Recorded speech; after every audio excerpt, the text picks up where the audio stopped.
Welcome to Dip a Toe.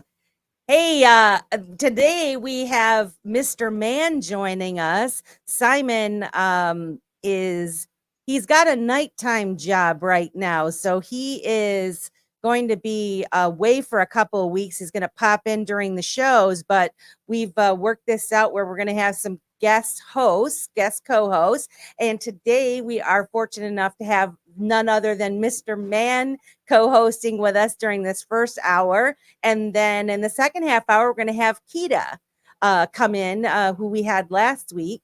And so we're really excited about the show. Mr. Man, welcome.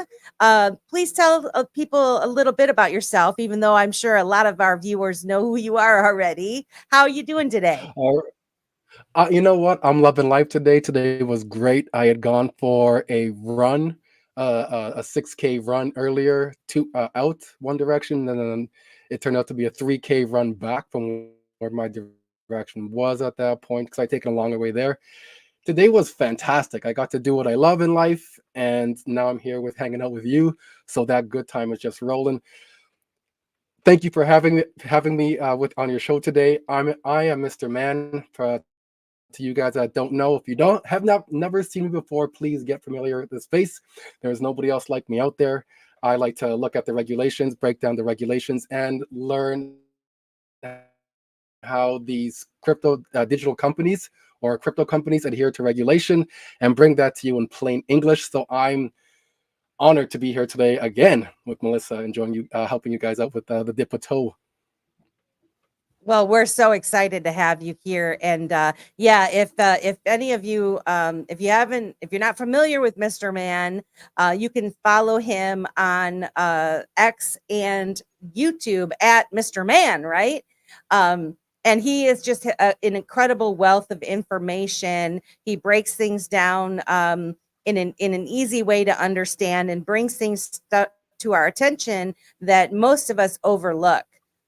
You're kind of searching in the deep recessed corners of the world to find this information that's actually public knowledge. It's out there, but we just don't look for it, do we? No, we don't actually. In my life prior to my previous life, prior to Mr. Man, I didn't even know that money had I knew money had regulations, but I didn't know to what extent. I didn't know there was ISO standards to it.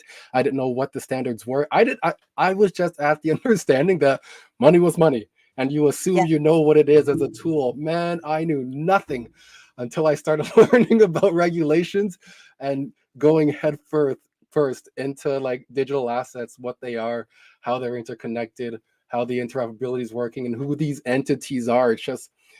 It's wild. But you had brought something up earlier. We were talking about Stellar.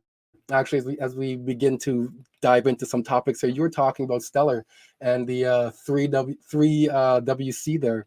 You want to bring that back up again here? We can just, I guess, further that conversation for everybody else here now. I'm sure they'd be interested in this one.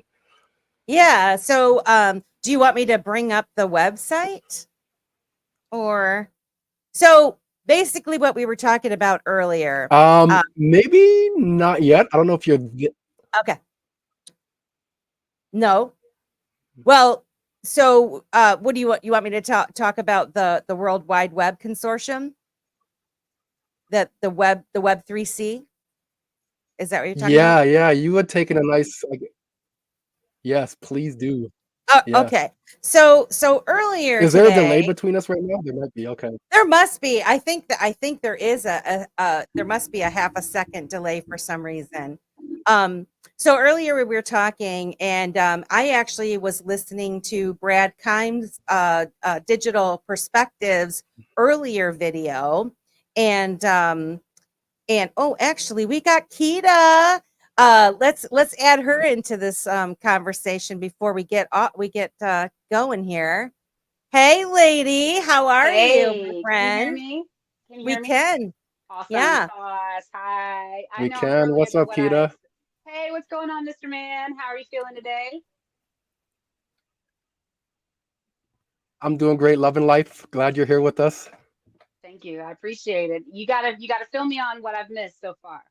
All right. Well, first of all, please, Yep. for the folks that don't know who you are, kind of introduce yourself and give them the lowdown real I'll quick. give them the lowdown. So, I'm just a regular girl who stumbled upon some really cool things. I am Keda from Keeping It 100 with Keda and the Crew, where I got a chance to really get to know Melissa and be able to have her as my co-host on my show.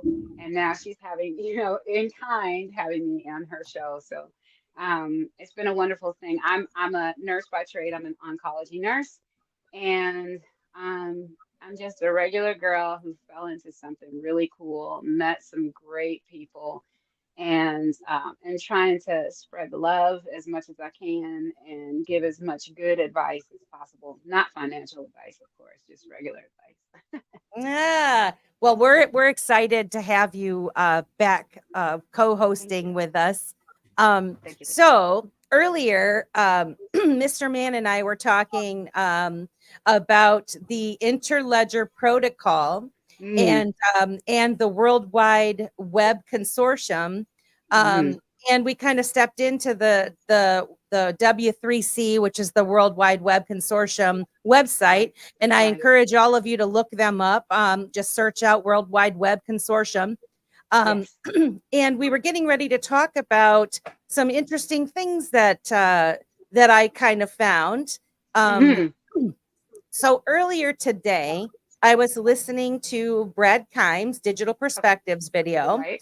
and he was mentioning about the the Interledger Protocol. And Okay. he had mentioned, it was developed by Stefan Thomas and it had been Hmm. gifted to the World Wide Web Correct. Consortium.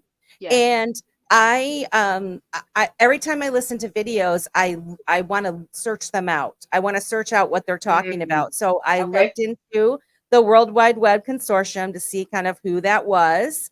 Mhm. And then, of course, later in the day, I listened to a Mr. Man video who also was talking again about interledger protocol and the Right. importance of what that is.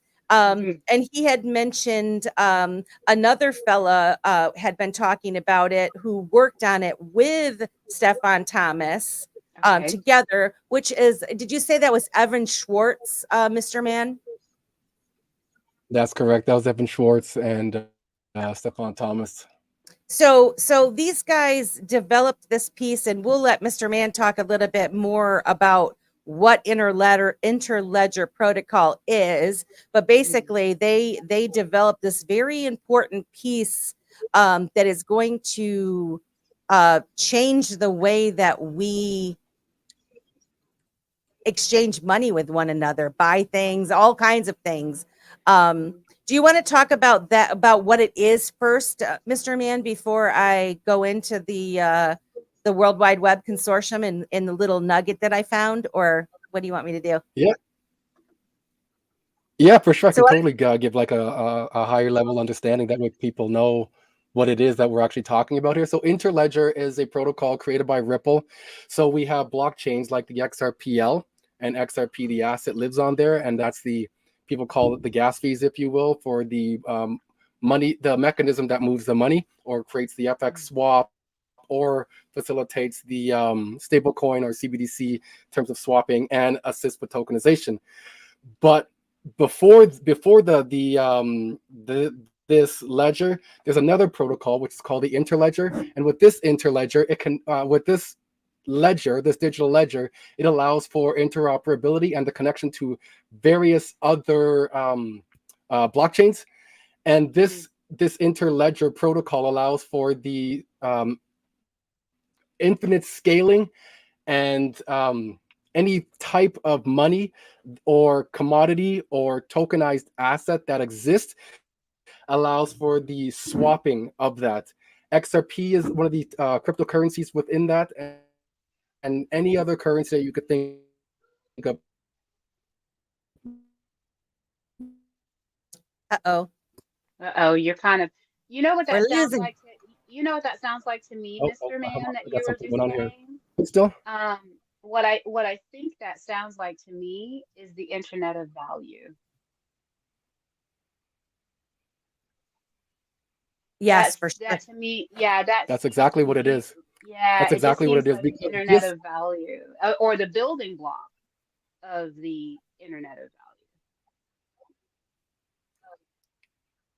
it is. This is the scaled back core for that internet of value.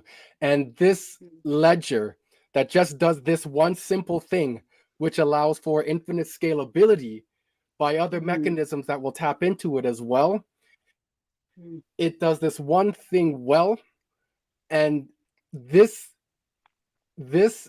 asset is what the BIS has been talking about. The BIS, the CPMI, Committee for Payments and Market Infrastructure, along with Ripple as a member of the CPMI, have been talking about in terms of in the unified ledgers. This is only one makeup, or one possible component of the unified ledger, or the finternet, if you will, the internet of value, as you were saying, because a lot of people think there's going to be one ledger to rule it all, one blockchain to rule it all, and that's false. That's a terrible narrative for people to believe. I have people coming at me and attacking me, and like, it's going to be quant. It's quant. You're delusional. You're this. You're that. You know what? People can call me what they want. I'm just reading the document, showing it to you, showing behind it, and allowing you to see how these are working seamlessly together. That's what my goal is. You can call me whatever you want. I'm just here to put the puzzle pieces together, to show you what these individuals are writing and constructing.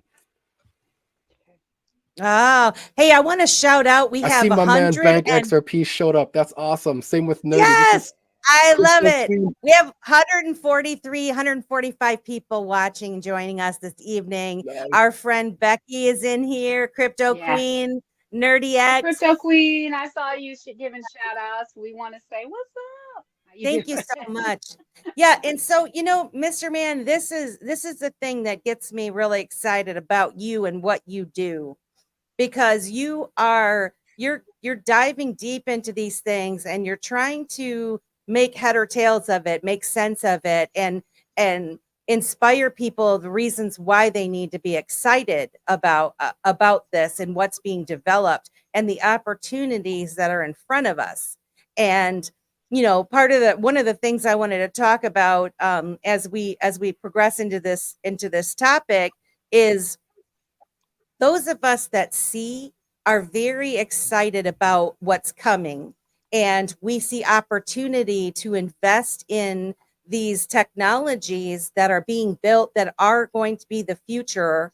They're already, the foundation is being laid as we speak, and the average person, um, later, they won't even know that it happened. They'll kind of notice that they get paid faster. They'll Mhm. kind of notice, they've already kind of started corralling them in. I was listening to something earlier, some other boring banking thing. I don't know, because I'm weird like that. But they were talking about the percentages of folks that are using electronic payment now, and they don't use cash. And there's a bunch of people that are up in arms because they're going to their bank, and the bank is telling them, we're sorry, we have no cash for you today, type thing. And Yeah. this is kind of the wave of the future. And so my personal objective is to inspire folks right now. You have the incredible opportunity of a lifetime to research and look into some of these companies, and look at the network connections that are going on, and kind of hop on, hold on for dear life, know what you hold, and it could change your life forever. And so that's one of the things I really wanted to talk about today. What say? Absolutely. The other day, yesterday, I believe, I put out a video, and in the beginning, or in the beginning of the video, it was Warren Buffett talking about, like, now, but not now, but like back when he began investing, because he's a long-term investor. And the things he was describing was like what we're living through today. And I hopefully did my best to illustrate that to people, because he was saying essentially that he was looking at Coca-Cola, a company that was valued at a particular valuation, dollars a share, and he was able to capitalize on Coca-Cola at $19 a share. And he was like, so what? There was a bit of supply chain. Ultimately, the company wasn't operating any differently alongside with the issues to keep them profitable still. So he had the opportunity as a young man, as a young woman, like all you guys are out there listening and hosts for today. He had the opportunity to get in early to some of these new things taking place. And he describes a scene where there was war, there were bombs flying, there was economic downturn, there was societal upheaval, which we're living through right now. And he said, now is the best time to put your money, to learn about these things, and then to put your money into these new technologies that are coming. Well, So let me ask you I'm a very question. excited about all this. In Like saying that, Mr. Man, I wanted to ask you about that because you just said something that kind of struck me a little bit, and it really takes me back to, dare I say, the whole COVID thing, right?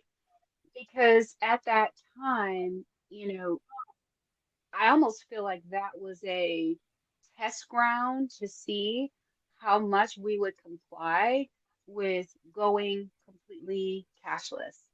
Because at that time, not only were we going cashless, but we were also going digital. So everything was being ordered online. And then the next thing you're having things delivered to your home. And it was almost like a test ground to see whether or not we would comply. And I wonder if that's the test ground to see how well we would actually take in this new system that they're ushering in right now without telling people that they're doing that. What do you think? Mm-hmm. It's interesting that you said that. I'm sorry, you're breaking up I for me. I know, don't know darn if it. it is for Melissa Yeah, too.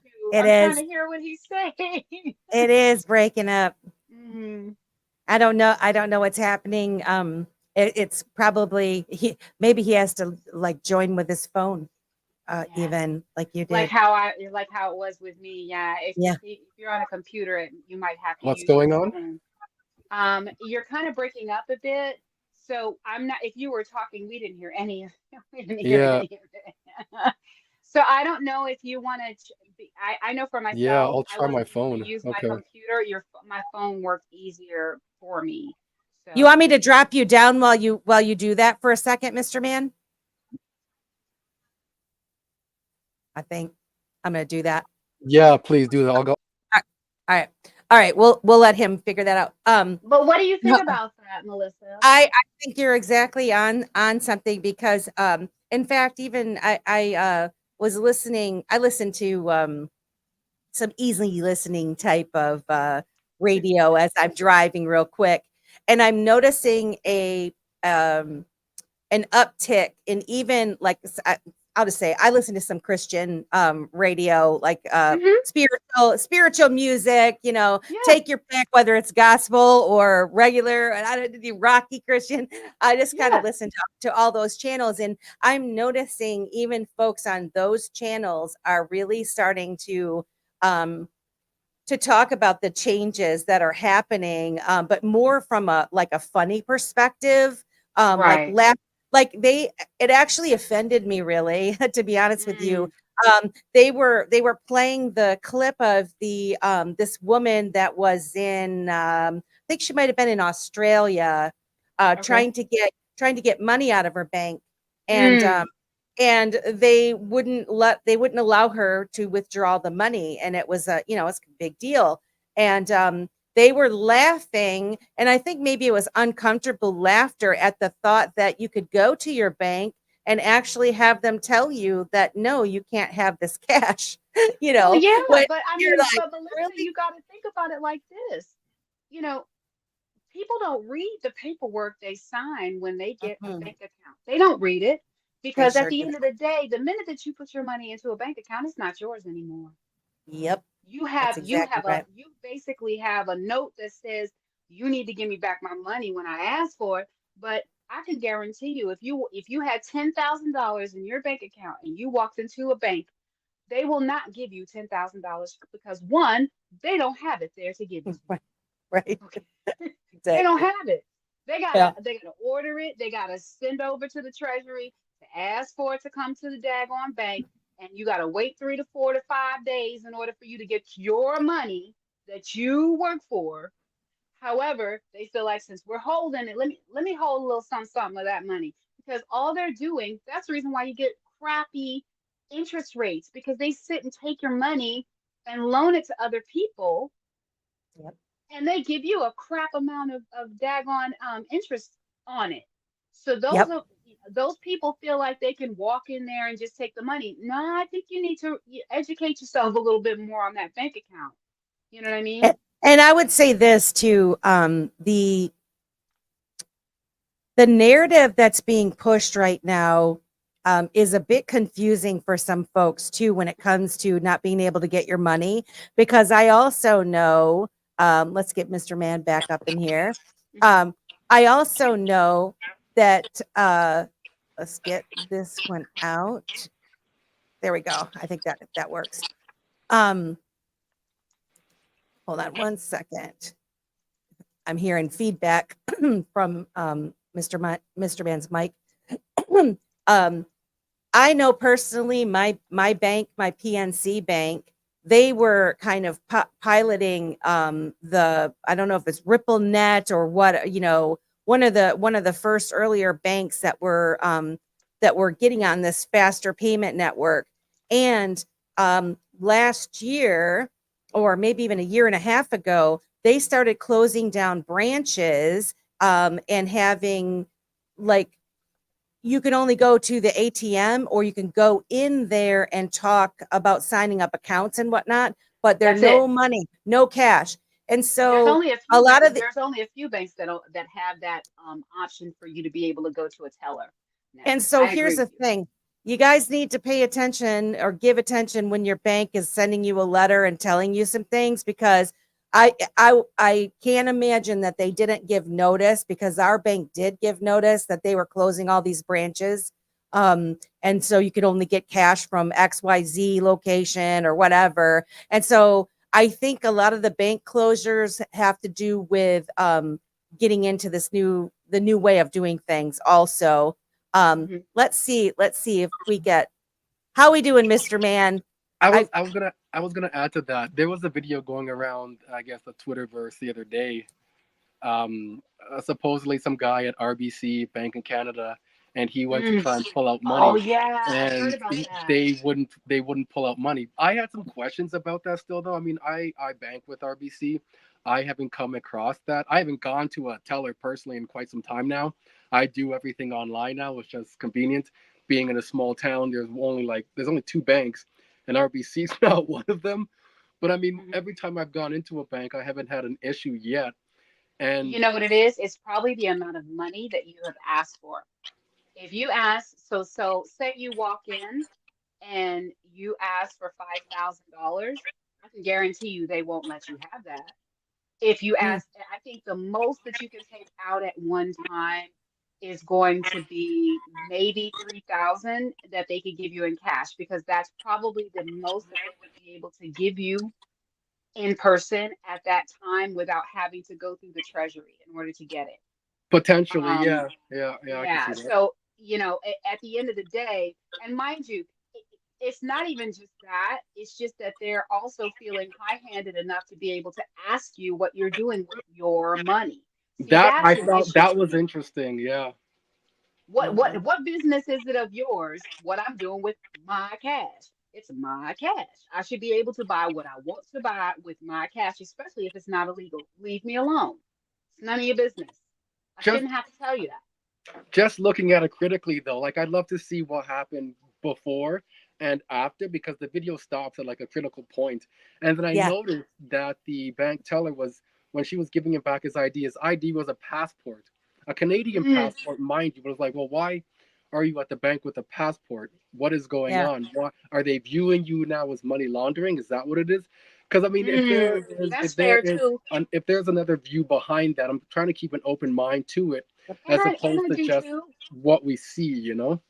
I do too. However, what I will say is I've seen that more often. And I didn't see the video, so I don't know who the person was that was actually at the bank at that time with the teller at that time. And it Hmm. also very well may be company policy that they have to ask that. You know what I mean? Because, we only see that aspect of it that they ask, but we don't know why they ask. Hmm. They very well may not care what you're doing with your money, the actual teller themselves. However, that bank may want to know why, because in the event that they gave you money and you did something nefarious with it, they then might be held with some type of liability there. You see what I I'm don't know. saying? It's still Exactly. your I money. don't know, but I don't agree with any part Yeah. of them asking about what Mm-mm. you are buying with your money. It is your money. I work hard for my money. And trust and Mm-hmm. believe, if somebody comes to me on some, you can't do, I wish I would. You know, I'm sorry, I wish I throughout would. all of this learning I've gone through, one of the things I've come to recognize, and I don't want to say I've accepted because I have a hard time accepting it still, is the Mhm. fact that, like, I agree that our money is our money because we worked hard for it, but at the same time, our money is our own belief system based on the societal construct created by these same people that are That now part. changing money again. So I mean, I Right. get the multifaceted view on it, but at the same time, it's not our money. It's just somebody else's debt, really. Well, That to be honest we've with you, taken it on. just seems to me it just seems as though the money is just it's just a way for it to represent the fact that you have some value. You have Yeah. some value that you can utilize. You know what I mean? And they give you something so that you can say, I've got something in my hands. Absolutely. So one of the people in the chat just said debt notes. That's exactly what it is. Debt notes. Yep. You know what I mean? These are notes that you can use to actually incur some type of debt. I get it.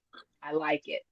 I want to give a Like, shout out to Nerdy X, and For You to Know is in here. hey, hey, We're happy to hey, so have you you. know. Nice, My nice. my All friend the guys are here. Crypto Professor says, "What's happening, Dipito and Mr. Man? Going to be a great evening."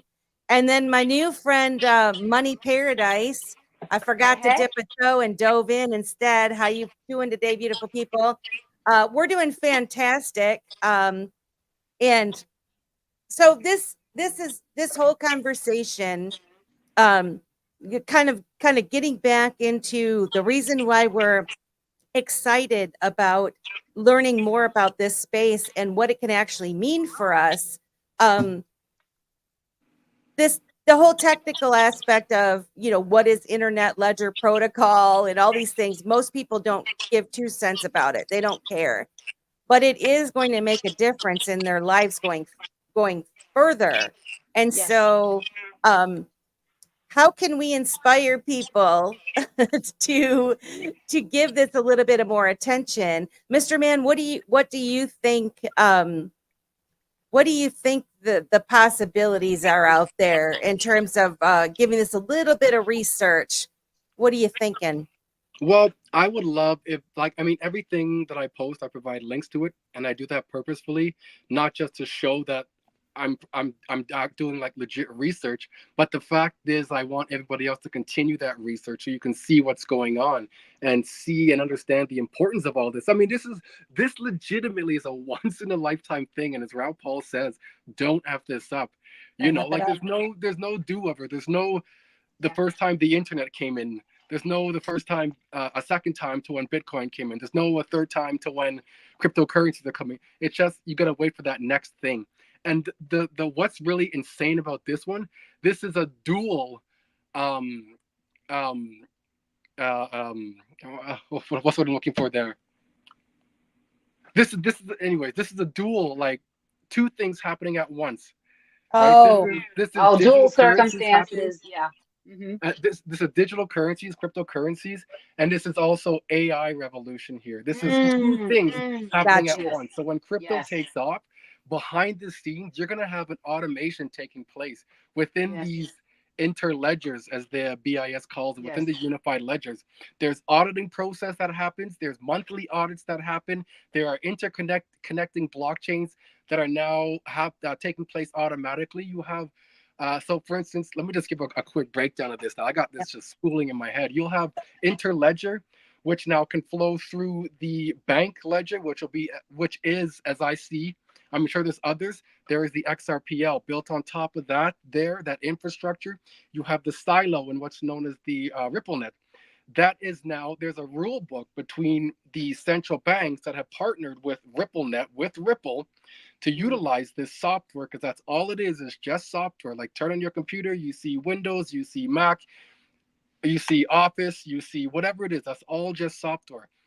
They are now on a common platform to be able to send money and adhere to same rules. And each of them now have a particular say in terms of voting rights with what happens within that ledger, whether something's accepted or not, or whether they want to accept somebody else and whitelist that address now for them to be able to speak and connect and digital ID and everything down the line.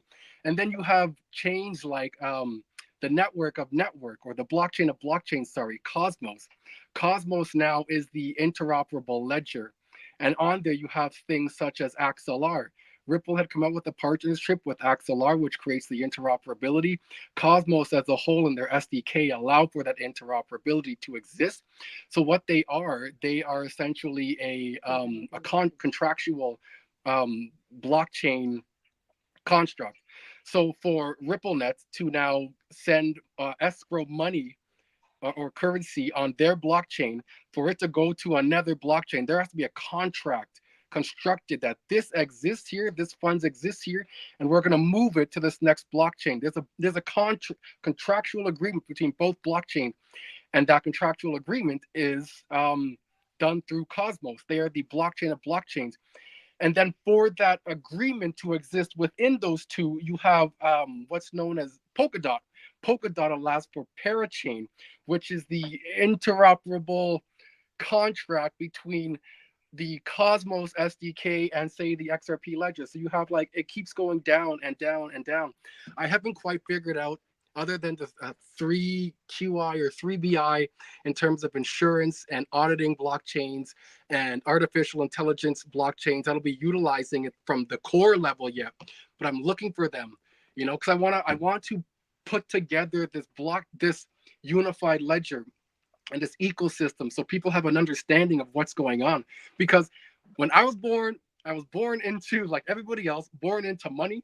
Not that I'm saying that I have money, because we're just born into it. Dollars, coins, whatever, shillings, whatever you're using, we're born into it. Don't even realize there's a construct behind it. We just know and understand that it's money. The end. The fact that there are rails underneath what this money is, the fact that there's standards beneath that, the fact that there's people and entity, and I didn't know that existed. So if we could get this information out there to more ears and help them understand what's going on, then shoot, I feel like we're in a good place at that point.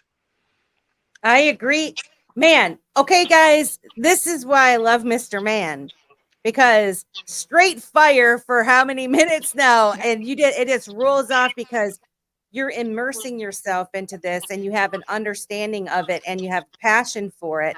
And one thing that before we move on, I wanted to mention to folks, back when the internet came out and like MySpace and those types of things, there was a bunch of free education out there. People were learning how to do things. And I was able to teach myself. You have the opportunity right now, those of you that are listening, to dip your toe, there is so much free education out there. People like us that are willing to help you learn. Okay. Just know this, all that's going to go away. Once this stuff is built and, they don't need to inspire so much later on, everything will just be done for you. Everything will be done for you in the background. It'll be much harder for you to learn for free how to do all these things, right? Just like it was with the internet, how to build a website, all these types of things. Now everything is just a template. There's no thinking behind it, you know. It'll be the same thing. And so you have an incredible opportunity to make a connection and understand what's being built and to buy in, not financial advice, but buy into some of these companies Well, that are making these changes. here's the interesting thing about that though. And you can kind of at least understand this because we've had conversations about this, Melissa. I know for a fact, I have tried to explain this to people. I have talked about it till I'm blue in the face, where I've seen the glazed over deer in headlights look like I have no idea what the heck you're talking about. Okay. And of course they see my excitement, you know what I mean? And I know we talked about this in the last conversation we had, Melissa, where it was like, okay, enough already with having to, explain this over and over again. You know what I mean? Because what's going to end up happening is the once in a lifetime opportunities here now, right? And once the masses actually really get good information about this, it's going to be too late for them. You know what I mean? They're not even going to be able to get in at that point because, you know, so I'm really concerned because then, those people that we said something to or that we tried to give this information to will now be coming back saying, hey, what happened to that? Are you still on that? Did you still got it? Can I get some? All of those things are going to be a real thing, Mm, and I don't think that people realize, you know what I mean? If you just put your thinking cap on yeah, and take a look at some of these assets that are out here, how they're built, what denominations there are of said assets, it would tell you that you're going to see some assets do things that other people are going to say, oh, this asset can't do that. There's no way it can do that. Well, how do you know that something can't be done, especially right. since we have not had a utility bull run? Yeah, We haven't had one yet. Yeah. yeah, And the thing is that people are, right now we're still in a speculative market. You know what I mean? It's speculation. And everything that's speculation is just that, speculation. Until we get some real utility in place, you know what I mean? We're not really going to know what these assets are capable of doing. You mm, know what I mean?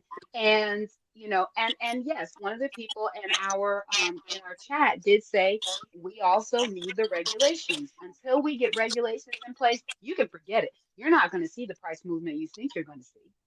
Not yet. yeah. So I can will say, I was going to say there are regulations in the works. Go Not ahead, in the Mr. works, but yeah, I they're was just just gonna they add to just that. haven't So been passed yet. They just haven't been the, passed. well, I guess when I first jumped into the space and I heard the term like we need regulations, the first question to me that came to my head was, well, what are regulations? It's not this one lump thing, and there it is. No. Regulations came out today. There are so many regulatory actions taking place behind the scene, and they Right. work together in a cohesive, almost in a unified way, if you will. I mean, you can't have one without the other because we keep hearing the term, and at least with Ripple, flip the switch, flip the switch. There are so many switches that are being flipped and activated, and we're just following along with what's going on. Like, look, there legitimately is a narrative. As I was reading through Of uh, the course. the Finternet today, I remember a year ago or 2 years ago.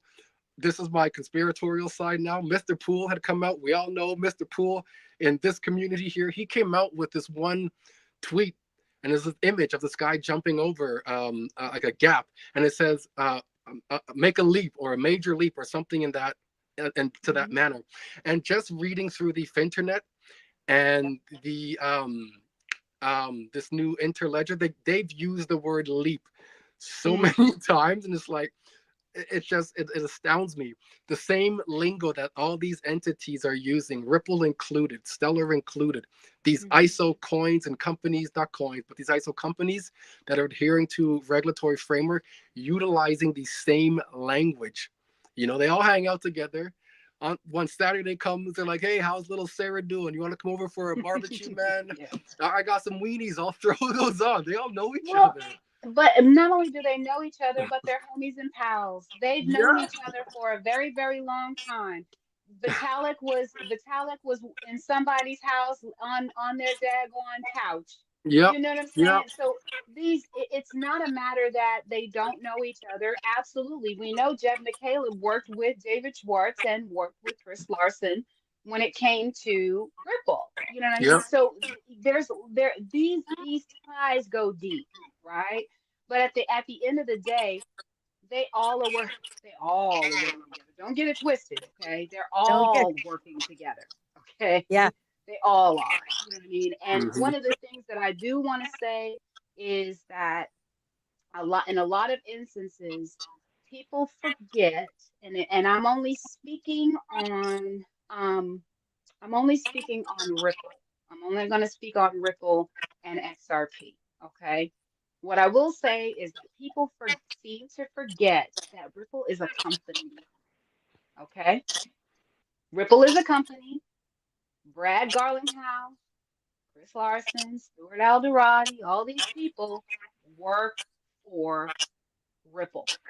So they're Yeah. going to do whatever they need to do to make sure Ripple's bottom line is met and stays in the black. Okay. Exactly. So if Exactly. you think about it from that vantage point, you're not going to sit here and look at these people like they are gods and they are out to protect you. They're not. They're not. This is not FUD. This is not me trying to make anything a bad thing. All I'm saying is people need to be realistic and Yep. think about it from the vantage point of this is a business and the business is out for the business's best interest, not for yours. Now, Now, you happen to be in with them right now because you own something that came from that company. It does not mean, oh, I'm sorry. Am I getting feedback? I apologize. I Yeah. don't have anything on. Um, but all I'm saying is when it comes down to it, we have to be very mindful of that vantage point. Mr. Man. Now, that being said, Becky had asked the question there, not even asked, she had stated something saying that stablecoin regulation will get us one step closer. And she's right. Because how coincidental is it that Ripple had come out with their USD backed stablecoin, and then coming this June, UK EU is rolling out their stablecoin portion in terms of regulation, early grandfathered in terms of stablecoin regulations, and then in December 30th, 2024, full regulations come in play in the UK. Coincidentally enough, 2 days later, January 1st, 2025, the BIS now, their regulatory guidance for framework, which is known as the prudential treatment of crypto assets, comes into reality. So there's a global framework. Now there's a jurisdictional framework. And now we have a company such as Ripple, USDC, and I guess a few others, Pax Gold, now ready to go ahead of time. They are going to be grandfathered in. So was this a strategic move by Ripple? You better believe it was. Because as you were saying, Keda, these guys are a business. They're here to make money, right? That's what they're here for. So so I got a couple of thoughts here. First of all, I want to say welcome to the 444 folks that are listening. I appreciate everybody coming to the show, and if you would please like, share, and subscribe to our channel, that would really help us out. We're at dip a toe, and we're a small channel right now, and we're trying to grow. So we appreciate all of you coming and joining us on the program. I'm not sure where that feedback is coming because I muted Keda's mic, so it's not Keda's mic, I don't think. Is it mine, maybe? I'm on my phone. Let me see. Let me see if it's his. Maybe it might be. We'll see. I'll just pause it if it happens again, and then we'll keep going. But what I wanted to say is this: we know that there's a lot of things happening in the background. We know that it's not one blockchain to rule them all. I'm optimistic, and I like to think on the positive side of things, that there are good people in the world that are creating things that are going to make it harder for one company to rule them all, or to rule us like how we are now. We don't think that we're controlled now, but we actually are. and we're pretty ignorant when it comes to the way that money moves around the world, and even what it means to have access to our own money. We just haven't thought about it. We've been distracted, and so as I've been diving into this space, and I'm like you, Mr. Man, and you, Keda, where I'm like, I'm watching these off the beaten path fintech conferences and banking conferences where people at higher level of these companies and banks and institutions are talking about what they're building, what types of regulations need to be in place. All of these things are happening in the background by lots of different people in all different countries across the world. They're all working on building this together, and then eventually they're going to be able to interoperate with each other. And so when they get to be able to interoperate with one another, I think that Ripple and the interledger protocol and XRP, I think, is an invaluable tool that's been built in order to allow that to happen. Will they be the only? No, I don't think they're going to be the only. But I think that they're a significant player in this, and it would behoove anyone to start to look into this a little bit more. I think it is your mic, Mr. Man, so I'm going to unmute you when you're talking, then I'll mute you again, or you can mute and mute yourself. So what say you? Did I unmute myself? Am I unmuted? Can you hear me? Okay, Yep. perfect. So what say me in regards to this? I agree with you in terms of interoperability, because right now these banks are operating in silos, and a lot of them are still doing POCs behind the scene. And just looking at the high level sandboxes on what the UN with the BIS, CPMI, the IEEE, and a few other standard setting bodies, what they are stating, that there needs to be an exit plan for the sandbox. They only have a finite time in there, then they need to exit and have a plan when they do exit, because once they exit, there's going to be the interoperable action happening now for these faster payment systems such as Pix in Brazil, or Pay Now and Prompt Now, and the Fed Now, and the NPP in Australia. They all need to connect now, and they're not going to connect like they were back in the day, or like we're utilizing now through SWIFT in terms of a bilateral agreement. That's one agreement here to the next jurisdiction. It's now going to be a unilateral agreement, because now the faster payment system is the one taking in all these agreements now. So it's not just one jurisdiction to the next, it's multiple jurisdictions to the next. And once they are not operating in a silo any longer, man, it's going to get dangerous. I can see someone like this holding the floodgates and pulls it open like this, and that water just starts trickling out, and then boom, this flood comes. Because Watch the water. once that cross-border interoperability is allowed to happen, and I strategically say allowed to happen because it's not happening right now. So, for instance, let me give an example. In the BRICS nations, China is connected to every member in the BRICS nations that has a faster payment system. India is connected to two other locations within the BRICS nations. Africa is connected to nobody yet. Meanwhile, they came out with a gold-backed dollar, but it's not connected to any other faster payments yet. So there's still a lot of fragmentation in the system.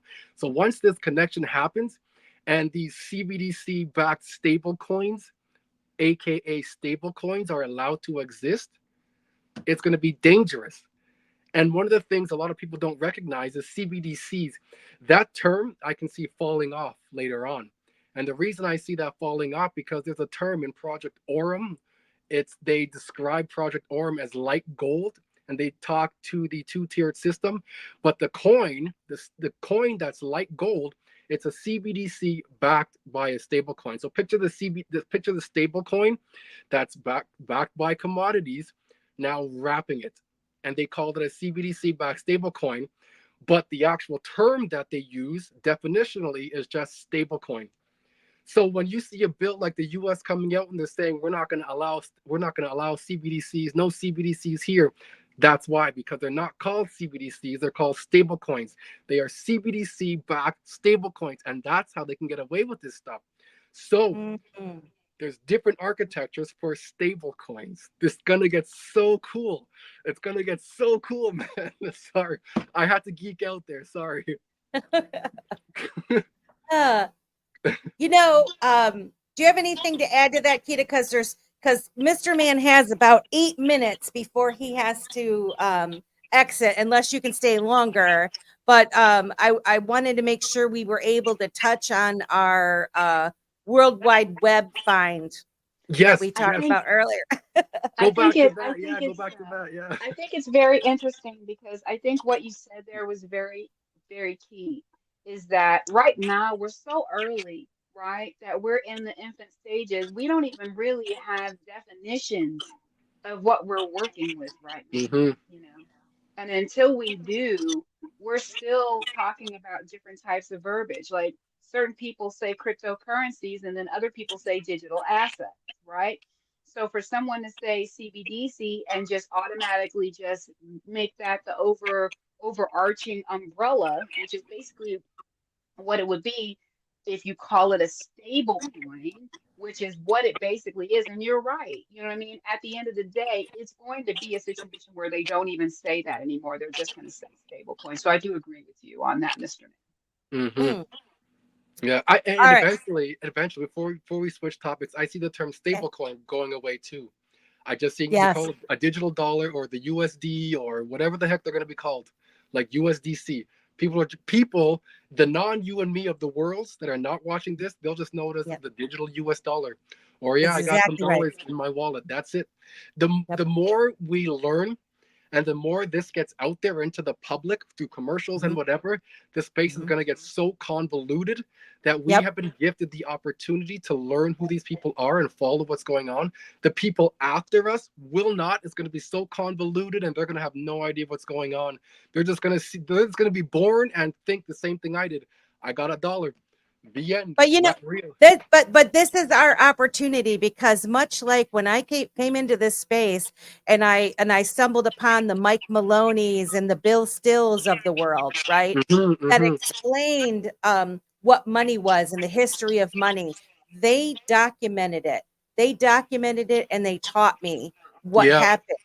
This is our opportunity to document everything that's happening right now, because like you said, and like I said earlier, it's going to everyone's going to be corralled in, and then it's just going to be. And having to find it, you're going to have to be a digger like what we are.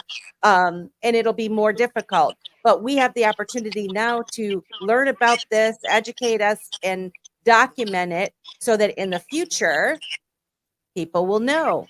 You know, we cannot let this just go by the wayside, so that the future generations don't understand what actually is going on right now and how monumental it is, because it is. I mean, it's incredible. Lower level says we're blessed to be first. You know, 100, absolutely. You know, this isn't national; it's global. Absolutely, it's absolutely. So before we get onto something, you know, or you have to leave. Again, we have 494 people watching. We love you. Thank you so much for joining us on Dip a Toe. I'm super excited. Simon's going to be popping in here soon too. He is, unfortunately, for those of you that have been following Dip a Toe here for a while, Simon, he is a sheet metal worker, and he got the opportunity to work the night shift and make a little extra money so he could buy the dips and whatnot. And so unfortunately, he is 3 hours behind me, and the timing is really difficult for us to record at the moment. But he is going to be popping in. And then, of course, we're going to be together in Vegas. And so we're going to try to live stream and do a show. So Simon isn't going anywhere. For those of you who are wondering where he's at, he will be coming and popping in, and we love Simon. Okay, so Mr. Man, I am going to share this worldwide web consortium that we were talking about earlier. And hopefully I can make it bigger. I don't know. Maybe I can actually. I guess that's as big as I can make it. And I'm going to unmute you just in case. So when we were talking about this earlier, this World Wide Web Consortium, they're the ones that Stefan Thomas and the other fella, I can't remember what his name is right now. They're the ones, Evan Schwartz. They're the ones that gifted the Interledger protocol that they developed to this worldwide web consortium. And so I just wanted to share everything with everybody. They're an open forum with diverse voices from around the world and industries that come together and incubate and build consensus for the global standards of the web technologies. And so basically, I was looking around. I'm going to stop sharing that. I was looking around this website, and I came across the list of people or companies that are involved in the web or the Web3C. There's 359 members, and one of the 359 members is a company called Snake Nation, which I had never heard of Snake Nation before, but they have something to do with Stellar. And I thought that was really interesting. Now, is it something? I don't know. I just stumbled on it today, and I haven't really had a big chance to look at it. But I thought it'd be worth people kind of looking into this website and, maybe this company in particular. I don't know if you can see it, but basically, if I can get, they're the gateway to the global creative economy. The snakenation.co, Creative Rebels Welcome, mission-driven next generation mobile media network powered by creative rebels globally, leveraging our content, our real-world places and community, and blockchain technology to create a new platform for multicultural millennials. And so it says they help diverse creators build their audiences and distribute creative products and create value for their work in the global creative economy by connecting them with opportunities. So I don't know.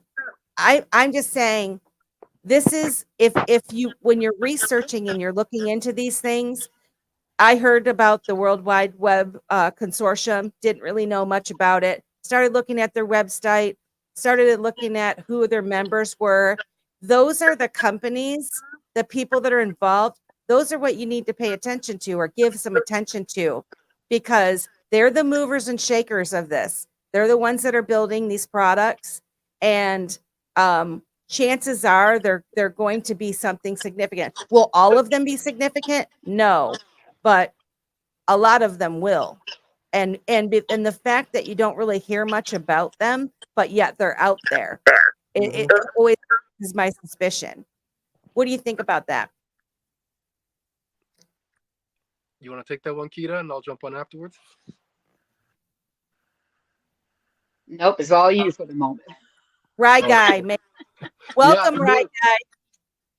Yeah, no, I find that very interesting. I mean, it's a community or a website I've never heard of before until this, and it's interesting because I believe, just based off of research, John's going to play a huge role in this new ecosystem of the digital economy, especially because they are also connected to the BIS and the BIS has been experimenting with green bonds, and then you have I lost my train of thought completely. Just blanked out. Oh, that's okay. No, there's a lot of members here, like big players that are part of this consortium. I mean, names that you know: Salesforce, let's see, Proton, PayPal, Oracle. They've been around forever. Wow. Okay. Open link. So we're talking NVIDIA. Let's see. I mean, they have everything from media to technology companies that are part of this consortium. And so, you know, IBM Corporation, identity.com is part of this, Can I stop you Um, right there? Sure. You said IBM is part of it? Yes, of the world Wow. of the World Wide Web Consortium. W3C, yeah, and that's interesting because I've heard in the crypto sphere, if you will, that because of the partnership with Stellar and IBM, that, and this is just hearsay, I can't validate anything. It's just hearsay from groups and people that I follow, that because of Stellar's, oh, Simon made it, that because of Stellar's partnership with IBM is in like everything electric, pretty much. Every type of computer, IBM is utilized or has their hand in it some shape, way, or form. And because Stellar's initiative is backing IBM, or IBM's backing Stellar, however you want to look at it, Stellar is being utilized through IBM. Could that potentially escalate or further Stellar's use through IBM now? And could that potentially mean that Stellar does have their hands in pretty much any and everything digital? I don't know, Yeah. but I find that very, very intriguing in terms of the Yeah. possibility and the thought alone. Yeah, let's get Simon in here since he's only got a couple minutes. I'm going to unmute him. Hey, Simon. What's good, everybody? Keda, Mr. Man, Melissa. What's good, everybody? You know, interesting. I just another fellow Bitcoiner. Oops.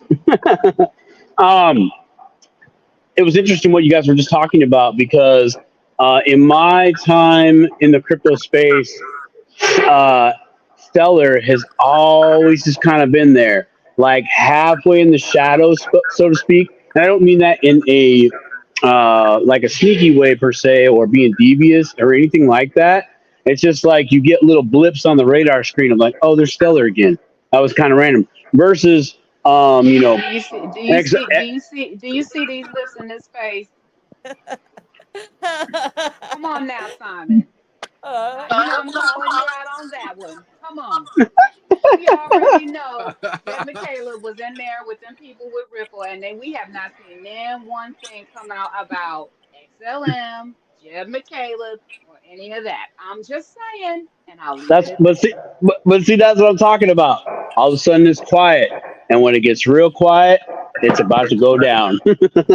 I just find it. Oh, I just find it. I just find it interesting because, like, you know, XRP with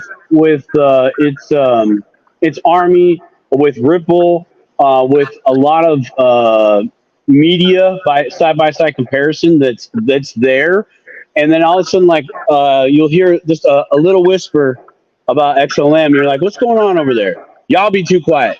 Y'all be too quiet. And you know, so you know, I just want to know what's going on. But that's interesting that you bring that up, Melissa, about them being on the consortium of the internet, correct? Guys, I want to interrupt. I got to take my leave right now. I do appreciate you guys having me on the show this evening as a co-host.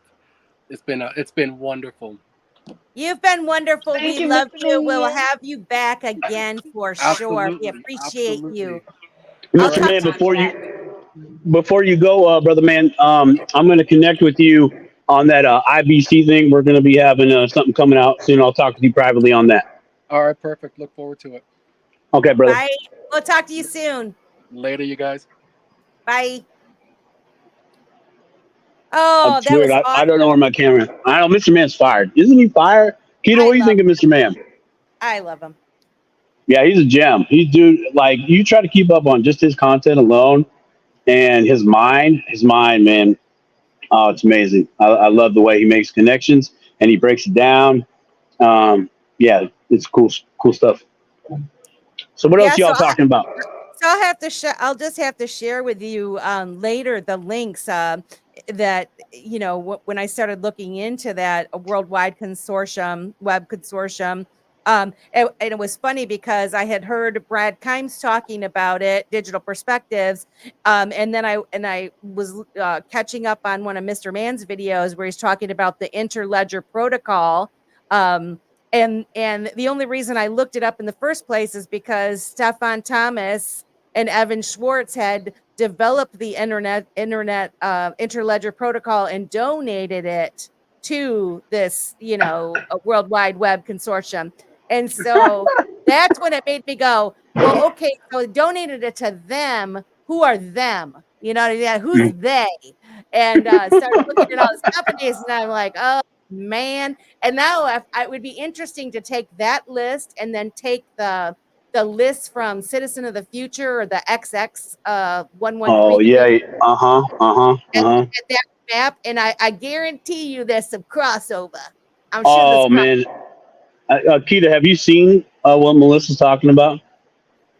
I hadn't. So this was the first time I've actually been talking about this consortium and Okay. really getting to get good information about it. So, and I'm one of these people. If I don't really know too much about it, I'm not really going to talk or try Yeah. to give insight aside Sure. from Right. just critical thinking. You know what I mean? And at the end of the day, we were talking about the XLMs, we were talking about the Judd McCalebs, and just in putting things together, we already know that the three X's are what we should be looking at, right? You know what I mean? And at the end of the day, it's one of the X's, right? Yep. We know that XRP is for cross-border payments. XLM is supposed to be peer-to-peer, more peer-to-peer, and then XDC is supposed to integrate the stock market with assets. You know what I mean? So and digitize that. So when it comes down to it, XLM has its place, just like everything else. It's not going anywhere, obviously. Right. Right. So, and with a person like Chad McCaleb, who is an absolute genius, well, I would never take anything away from this man. Obviously, he was there to help create Ripple. You know what I mean? So I think, and also the technology behind it. So I don't have any issue there. I just really find it interesting when it comes to this banking system and the consortium. Is this now going to be our new guard of Right. bankers? Right. Is this Right. going to be our new ruling class? Right. So that's where that's my thought process when it comes down No, to it. Because I get that because I can piggyback off that a little bit because I'm in the same boat. We see the same goals are trying to be achieved, right? They're still trying to go from point A to point B. Back in the day, it was a Model A Ford truck. Today, it's a Tesla. It's still four wheels, a steering wheel. Whether who's driving or not is irrelevant. That's still a car, right? Yeah. And and I think a lot of us are more hip to that side. They're like, like as you said, is this the new guard? Is this the new banking system? But it's still a banking system. So if you understand at least, oh man, I'm gonna try really hard not to talk about it. But if you understand any type of banking system, then you'll know what to do. You'll know what to do no matter what it is and how you can I'd say protect yourself. That's how I view it. If you're protecting your people resources don't in a know way. but see, that's the thing though, Simon. People don't know about the system No, because they I know. don't And know about the system, and they were never taught. And it's on purpose. I mean, don't get me wrong. The best way to be able to keep people from getting ahead is to put it in their face in such a way that they may not understand it. Yeah. It's gonna be in your face, but you may not understand what you're looking at when it's put in your face. So Well, and because then of that, I'm sorry, go ahead. no, go ahead. I'm eating. Go ahead. Oh, no, no. So when you're looking at it from that vantage point, you have a group of people who really weren't taught, when it comes to just the financial world, what that means. Okay. Mhm. So if that's the case, you know what I mean? You have people now that are trying to get into this at a deficit of information. Yeah. So Yes. we're now trying to shuffle our way through and try and figure things out as we're also trying to, hopefully invest appropriately and hopefully may be able to keep it and keep it safe because one, it's so new that they just don't have everything that you need in order to be able to secure it properly without Yep. somebody coming trying to come and take it or you messing up and getting rid of it and don't even realize how you've done it. You know what I Right. mean? So Yep. all of this right now, we have a system that's coming into, into fruition, and we're seeing it all around us, and we're all trying to be part of it, and we're all trying to learn about it as much as we can. But again, we're kind of behind the curve because this whole system, though people think this is just starting now, this thing has been going on for the last 30, 40 years. We're just now figuring it out that it's been Mhm. going on for the last 30, 40 years. But this is what Mhm. it has to be because they knew that this financial system that we're in wasn't going to be It's able to going to sustain collapse. itself. Yeah. You know, Peter, I know the last time you were on the show, I had mentioned at the end of the show, get the book "Becoming Your Own Baker" by R. Nelson Nash. Mm, Everything that you expressed there, um, concerns, lack mm-hmm, of education, lack of mm, understanding, trying to bring mm-hmm, everybody up to speed. Um, mm-hmm, it's a thin book. That's why I like it. mm, There's little pictures in it. Also, why I like it. There's math. Break out your calculator. Everybody can do the math. mm. But if you listen to it on Audible and read at the same time, everything you just talked about right there, in a nutshell, is what the infinite banking concept is trying to do. Educate about banking, get it in your control, and protect your money or what Yeah. you deem as money and your resources. And those types of principles go hand in hand of exactly where we're at. Again, old school Model A Ford pickup truck versus Tesla. Still a car. You know how the car is. It's got four wheels. It goes forwards, backwards. It's got blinkers. One might have a coffee maker in it. The other one don't. Other than that, it's still a car. So again, if you know what's going on, you know what to do. And I applaud you for saying all that because that's facts. That's just fact. We're shuffling, playing catch up. We're spending a lot of our nights learning, Yes. learning, learning, Yes. learning, learning. And Man, that I was, was. yep, yep. And I know I am. I go home at night. I'm learning more stuff, learning more stuff, and I It's like it though never ending. because It's never no, ending, right? It's like you're always, no, it's always no, something. no. There's and in the Uh-huh. in the becoming your own banker book that kind of gets addressed. It's the arrival syndrome. This is as far as Mm, I can go or as far as I need to go. And I'm here. And once you say that, it's like, yes, you're here, checkpoint, but continue to grow, continue to move on. Like it's good to be comfortable with where you're at, but where you're at, if you keep doing those same things, it's not going to get you to where you want to be tomorrow. You have to keep evolving and keep going. I like that. Yeah. Well, and and have the courage to give yourself a chance. Give yourself some, I don't know, pat yourself on the back and tell yourself that you can learn this. Hmm. I know it's complicated, but you just dip your little toey in there, dip your toe and start asking some questions. I mean, just the simplest of questions to ask and try to find the answer. And if you there's so many people that can help you find that answer. And then when you find the answer that someone gives you, question that answer, and figure out, like, how does this relate in my world? How Exactly. whatever they're building, how does this relate in my workplace? How is it going to make a difference for me? There's so many cool things that are coming, that are happening. I mean, I was listening to something yesterday, and they were talking about streaming money, like the way things, when you buy something, say you buy a movie. We used to go and we'd rent a movie and it sucked, right? We Hmm. didn't like that movie, and then you probably got a late fee because you didn't turn your video in or whatever. We're going Blockbuster. we're going to renting movies where you'll be able to stream them and pay as you're watching. So if you don't like what you're seeing and you turn it off, you're not charged for it.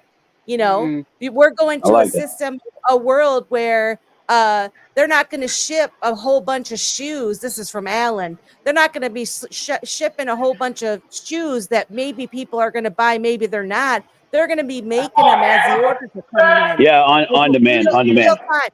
Yes. on demand. I like it. I So gotta go, just to let ladies. you It was know, good to catch up with y'all. Be good. Thank yes. you. We'll catch you on the next one. Bye bye. All right. Love you. Later. Bye. All right, y'all. Be good. You Peace. too. Just to answer Becky's question, the name of that book was called Becoming Your Own Banker. It is Okay. available in paperback as well as on Audible. It will be going on my Audible. How about that? Okay. Yeah. Yep. That would actually I want to listen to that also. He's Yeah, gonna I'm gonna do it on Audible. he's gonna kick my butt.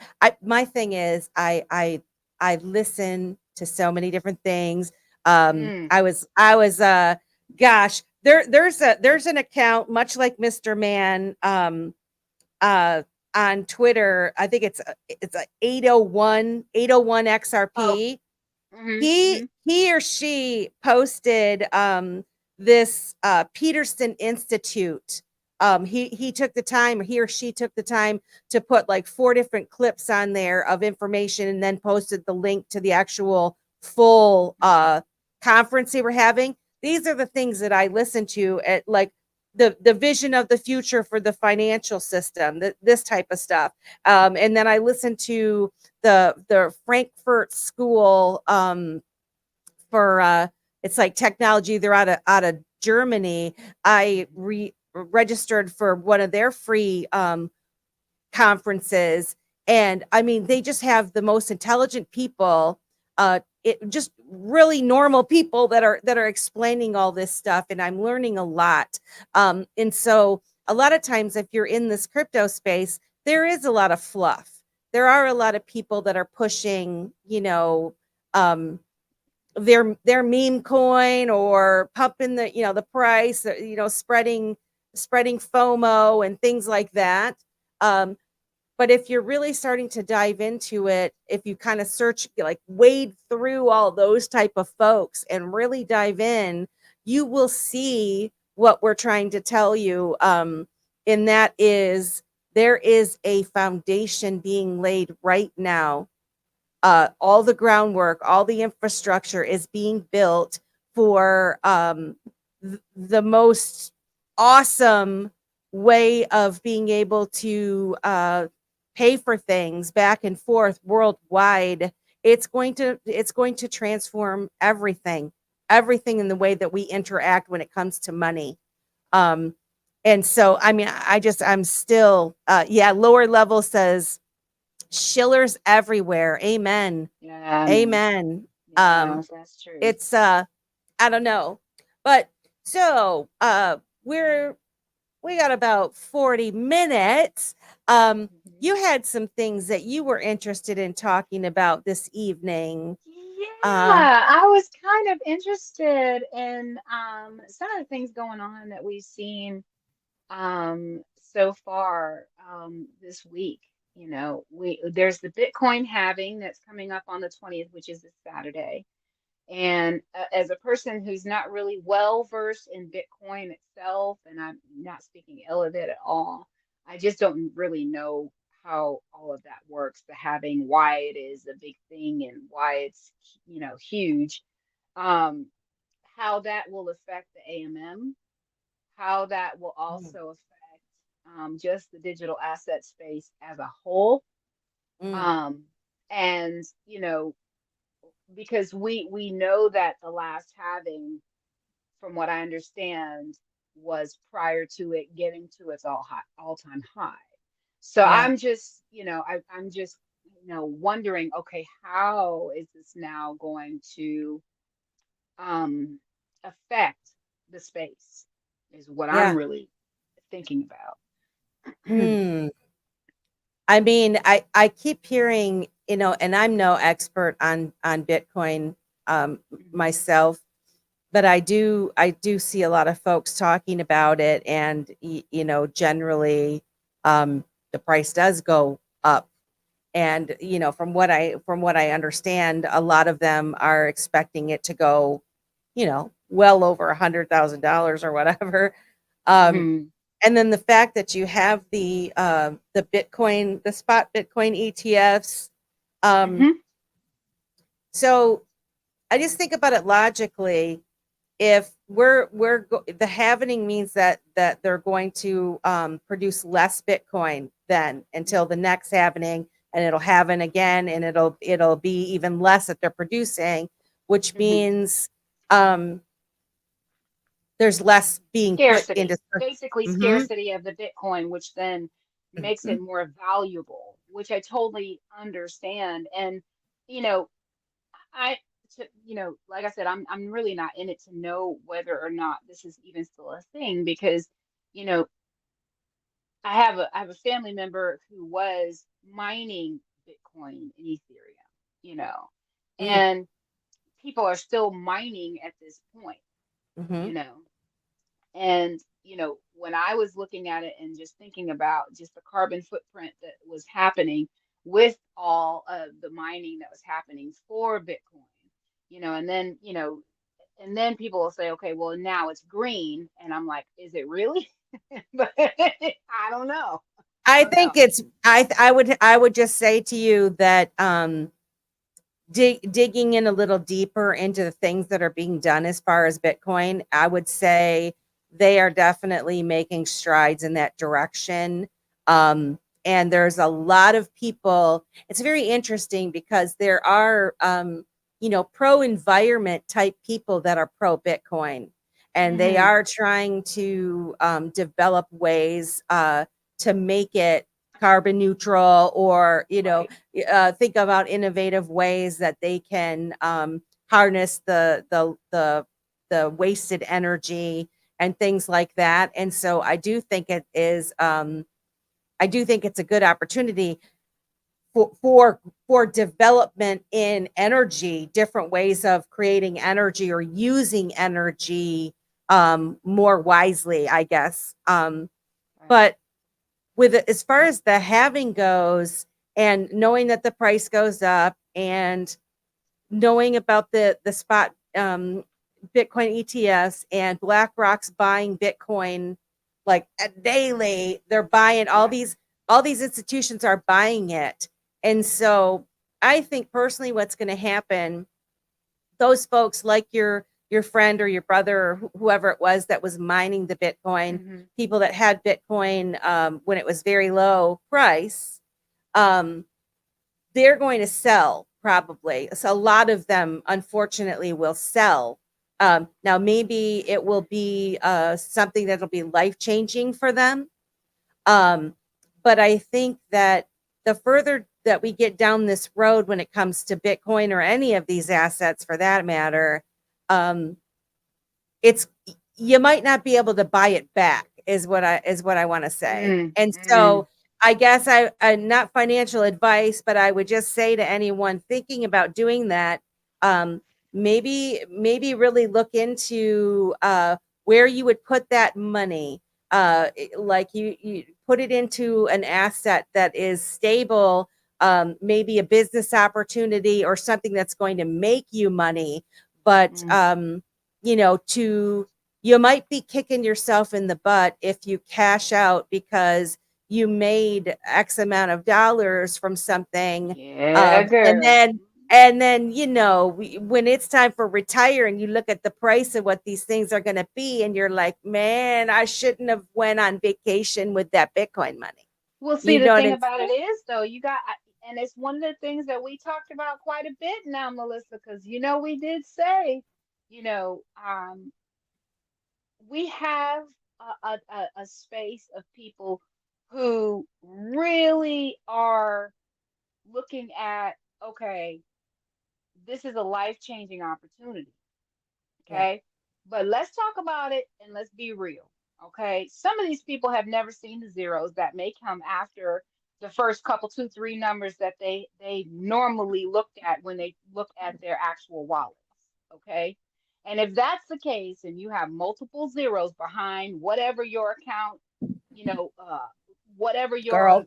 value is or the amount that it's going to be, okay, you mean to tell me you think that most of those people will not cash out the first? Listen, XRP goes to $10. You can best believe 80% of these people in the daggone market are going to be out. Okay.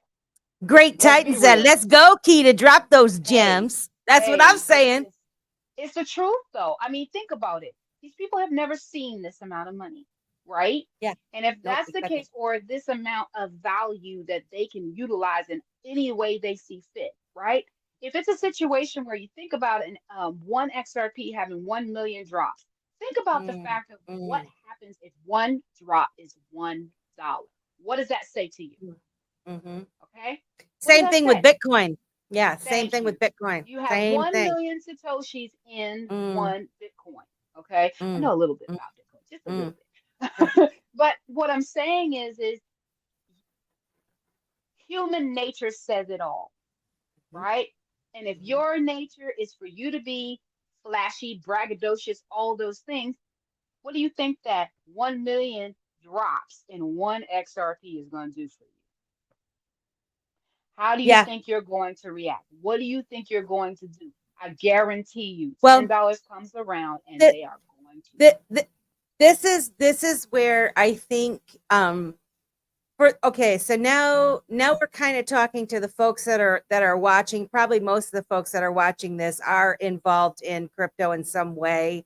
I'm not so sure we've reached the dip a toe people that don't really know anything. But so this comment is for those that are 577 people. Thank you guys so much for joining us. If you'd please like, share, and subscribe to our channel and help our dip a toe grow, that would be so awesome of you. But what I want to say is right now is the time to think about to dream a little bit. Okay, dream a little bit and make some plans about if that money does come in, what would you do with it? What are some logical places that you would put that money? And draw yourself out a plan and get yourself start talking with some of these like you have Jake Claver that the Beyond Broke Mastermind, by the way. Yeah, you can join Beyond the Broke. Simon has the infinite banking concept friend that we had on the show. Those types of people. There are plenty of people around for you to talk to in looking for ways that you can shield or make sure that your money still makes money, because you might not need to take your money out in order to take some money out, right? Yes. There's all different kinds of ways. And so the worst thing that you can do is not be thinking about it and have it happen on you like you won the lottery. Okay. This is not the lottery. This is not the lottery. Make a plan. You got to make a plan. And like you said, I mean, even though as confident as I am and the networking that I've been doing, and I've been making good relationships with people that I am going to trust. You see, I'm building my network of folks now, of people that I can trust, and I know you are too, which is why we're friends, because you're going to need that. And you need, some people that I know are in a better financial situation than I am, and they're already using these people, right? So I always like to say I'm using them as a guinea pig or whatever. But then when I come time for me to use something like that, I will have people that say, I can recommend you my guy, so that I'm not just out willy-nilly and calling up somebody in the phone book for somebody that doesn't know what I'm talking about or what I'm dealing with. But I can tell you, if those zeros do one day appear, and they will, I keep actually trying to think, how am I going to feel? I think I might I don't know. I might pee my pants. I have no Well, idea. You know what I'm saying? listen, I'm gonna be honest with you. I've really thought about this, and I've really Yeah, thought about what my plan is going to be. I've done research. I've taken a look to see what things or what people I need in place yeah. for my team because you're going to need one, right? Mm-hmm. You're going to need all those people there. You're going to need a trust lawyer. You're going to need a criminal lawyer. You're going to need a financial advisor. You're going to need someone that can help you find real estate if that's what you're looking for. You're going to need someone that's going to be able to give you good advice when it comes to where you should place your money in the sense of, okay, do I want to take out a loan? Do I not want to take out a loan against my assets? Do I want to try to stake it or try to have something where I'm able to get an interest yield off of it? And then you have to think about, okay, well, at that point now, you're going to have to worry about your capital gains. How's that going to work? Now, if you're in Canada now, they're now saying that capital gains are going to be taxed at 67%. So What? now, what do you, What? yes, honey bunches of oats, they've already enacted that into law. Mm-mm. So what I'm saying to you, because Mm. I'm not going to lie, Canadians might get hosed, and I'm not really trying to see that in the US. So Mm-mm. what you really have to think about is, and this is specifically that law in Canada is specifically based around newfound wealth. They even said the words, okay? Newfound wealth. So they know Wow. if they're doing that in Canada, that lets you know what you are in. And again, we talked about this last week. You legit are chosen if you're here.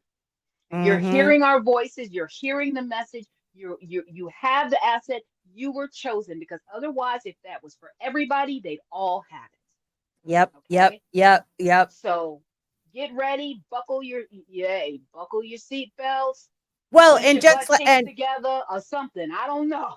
and just like they were trying to change the accredited Accredited investor investors. limits, you know, and these are the things that I mean, there's only so many hours in the day, and especially now. So we've got the halvening, we've got the elections coming up. There's a lot of volatility. They're doing this war crap. You know, they're playing monkey business to see what can happen with Oh, what's gonna stick? trying to get everybody to get shaken out too. And from what I'm hearing from a lot of different people, they're expecting something to crash pretty bad, and they're saying you've held on this long, don't let go.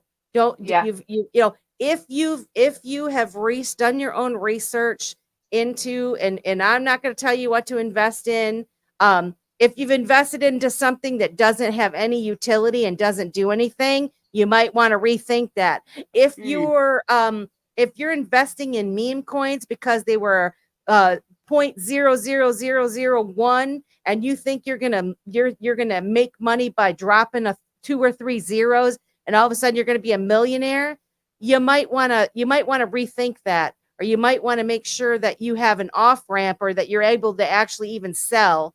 You know, Simon and I talked about the buy and sell walls and how they trap people.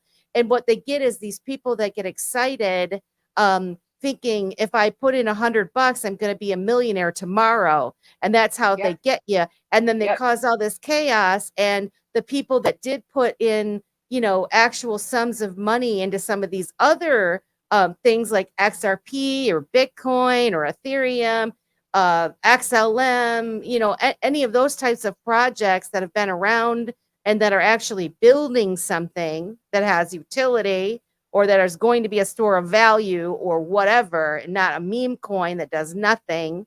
They want to shake those people out, and they're And that's gonna what's get happening shaken. now. And when this institution money comes in, and we really start utilizing these things, what their intended purpose is, the price is going to go up. That's just what happens. Yeah. I mean, it just is, right? And then, Yeah. sure, will you be able to buy some? Will you be able to buy something at $100, like a share of something, or you know?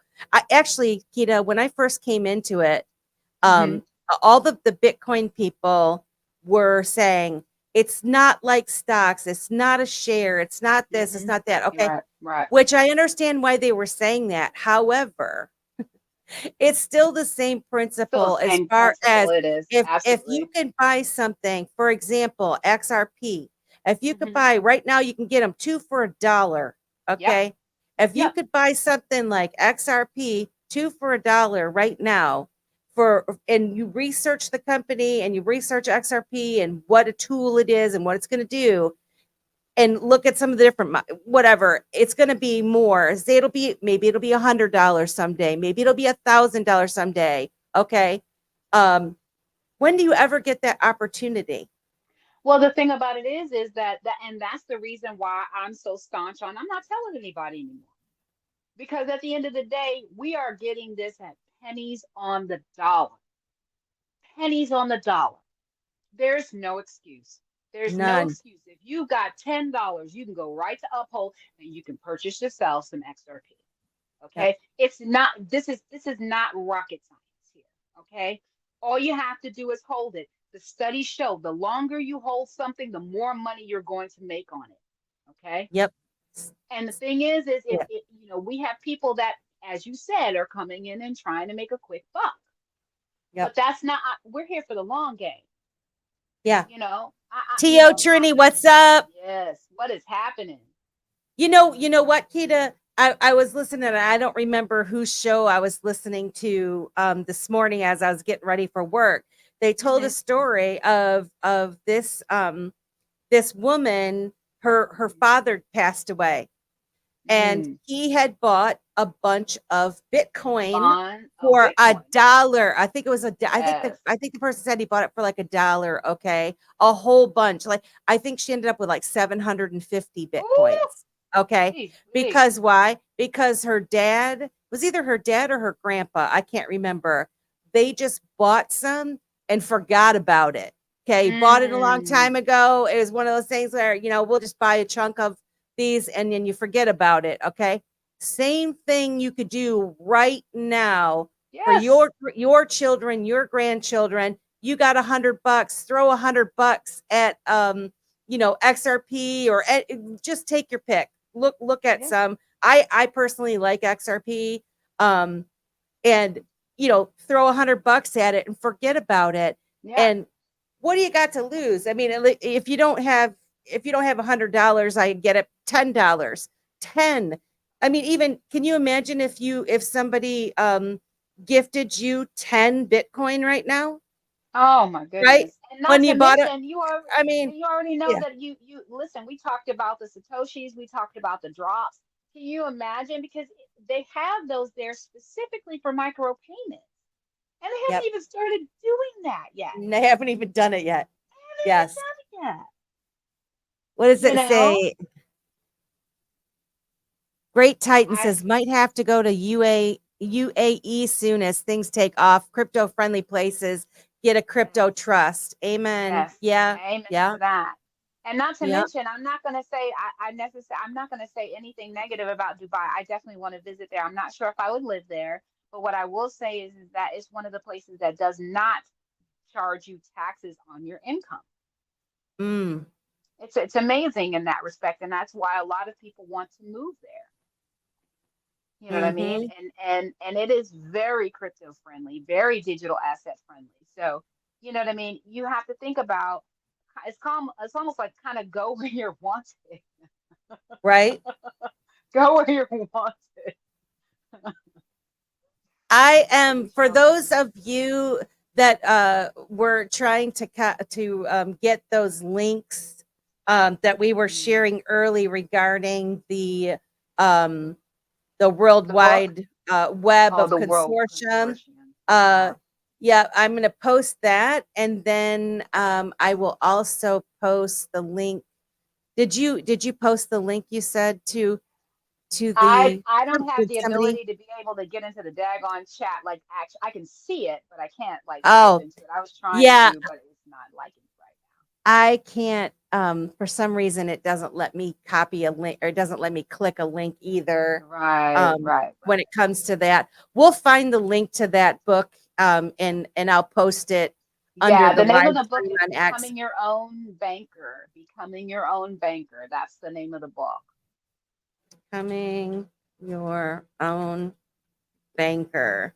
Yes, and it is Yeah, on Amazon, both and that's as Nelson Nash, right? correct, and it is in both Audible as well as in paperback as well. So Mm-hmm. once I get, because I'm using my phone, I can't get to it because if I try to go to Amazon from here, I won't be able to do that and see it. No And see you problem. guys. So I I'm got, planning on getting it myself on Audible. yeah, same here. Yeah. I think I'm trying to post the link. I think I'm posting the link to the right place. I just posted the link underneath the stream. Becoming Your Own Banker, the Mhm. Amazon. Um, yeah, I'm just super excited about everything. And Yeah. I hear a lot of people they get stressed out Mhm. because the market's going up and down and all those types of things. And I just really don't have that. Like None of it. None of it. It doesn't affect me.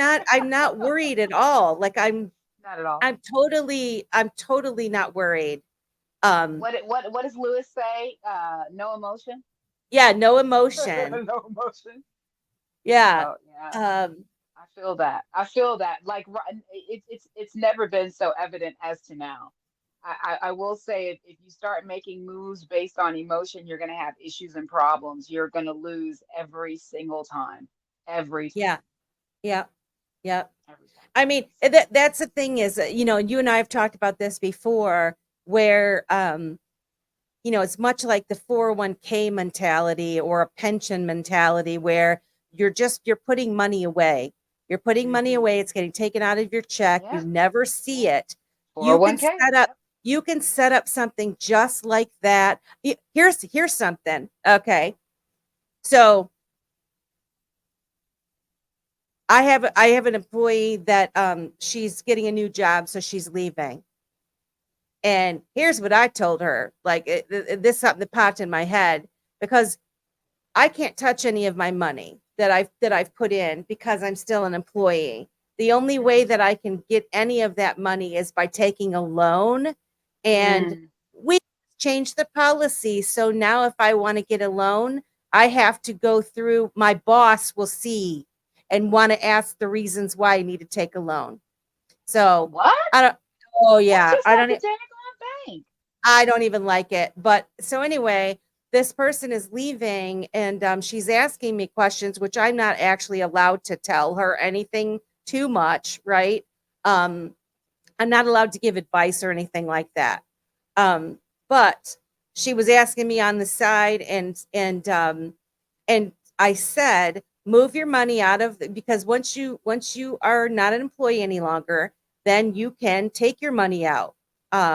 She was actually asking me because she's moving and she needs money to move. She doesn't have money. She's not getting paid to move and things like that.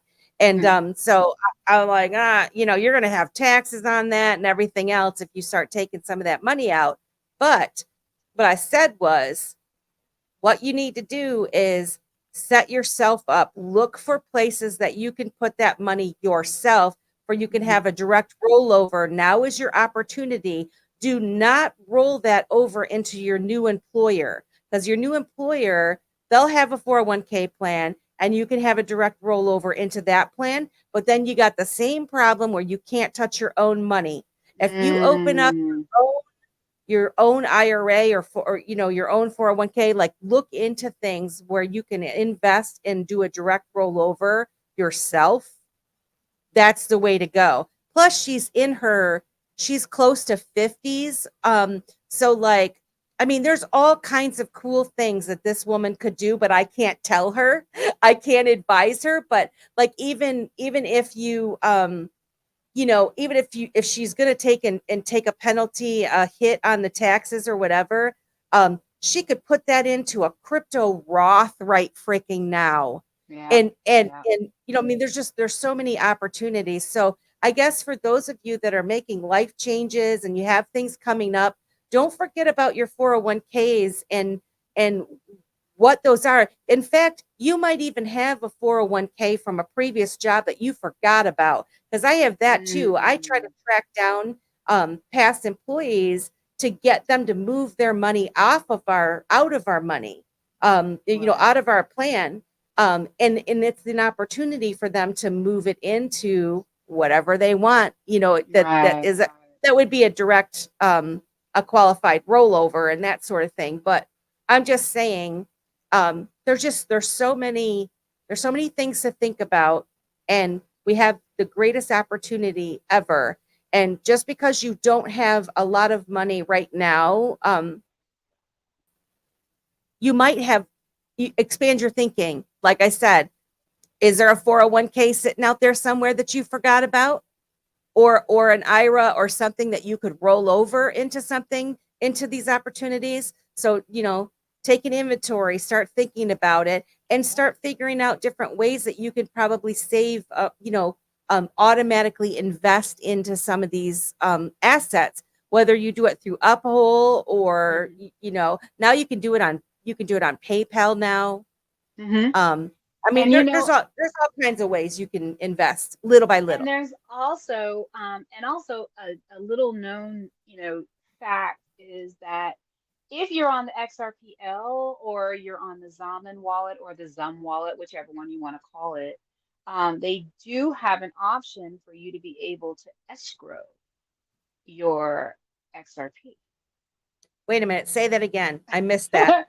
Okay, so if you have an account, if you have a Zum or a Zaman account, which is an actual wallet that was built on the XRPL, you do have the option to be able to escrow a certain amount of your XRP on the XRP ledger to be released at a time of your choosing.